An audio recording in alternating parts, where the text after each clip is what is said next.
ഇവർ ധരിക്കുന്നത് ഞാൻ പോകുന്നത് വെള്ളവസ്ത്രധാരിയായ ഉസ്താദിന്റെ അടുക്കലല്ലേ? അതുകൊണ്ട് തെറ്റൊന്നും ഉണ്ടാവുകയില്ല. ജനങ്ങളിൽ ഒരുപാട് ആളുകൾ അവരുടെ കച്ചവടത്തിന്റെ പുരോഗതിക്ക് വേണ്ടി, അതല്ലെങ്കിൽ ആരോടെങ്കിലും ഒക്കെയുള്ള കടുത്ത ശത്രുത തീർക്കുന്നതിന് വേണ്ടി ഇത്തരം ആളുകൾ അടുക്കലേക്ക് ചെല്ലുകയാണ്. ഇവർ ധരിക്കുന്നത് ഞാൻ പോകുന്നത് വെള്ളവസ്ത്രധാരിയായ ഉസ്താദിന്റെ അടുക്കലല്ലേ? അതുകൊണ്ട് തെറ്റൊന്നും ഉണ്ടാവുകയില്ല.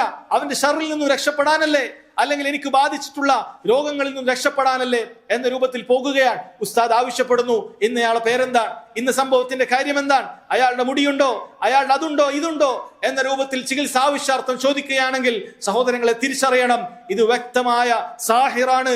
അയാളുടെ ബാഹ്യമായ രൂപം കണ്ടിട്ട് അയാൾ സാഹിറല്ല നിങ്ങൾ തെറ്റിദ്ധരിക്കേണ്ടതില്ല.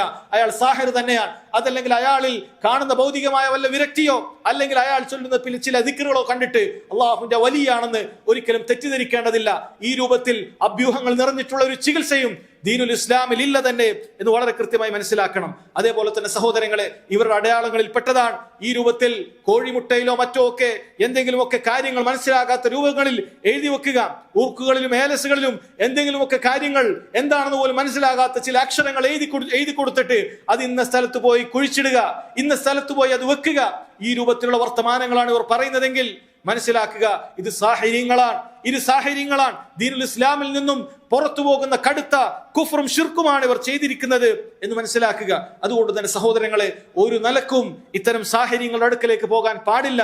അത് സിഹർ ചെയ്യാനാണെങ്കിലും ശരി, അതല്ലെങ്കിൽ സിഹറേറ്റ വ്യക്തി അത് ബാത്തിലാക്കാൻ, അത് ചികിത്സിക്കാനാണെന്നുള്ള പേരിലാണെങ്കിലും ശരി, ഒരിക്കലും പോകാൻ പാടില്ല സഹോദരങ്ങളെ. നമ്മുടെ ദുനിയാവിന് വേണ്ടി, ദുനിയാവിന്റെ ആവശ്യങ്ങൾക്ക് വേണ്ടി ഒരിക്കലും നമ്മുടെ ദീൻ വിട്ടുകൊടുക്കാൻ പാടില്ല.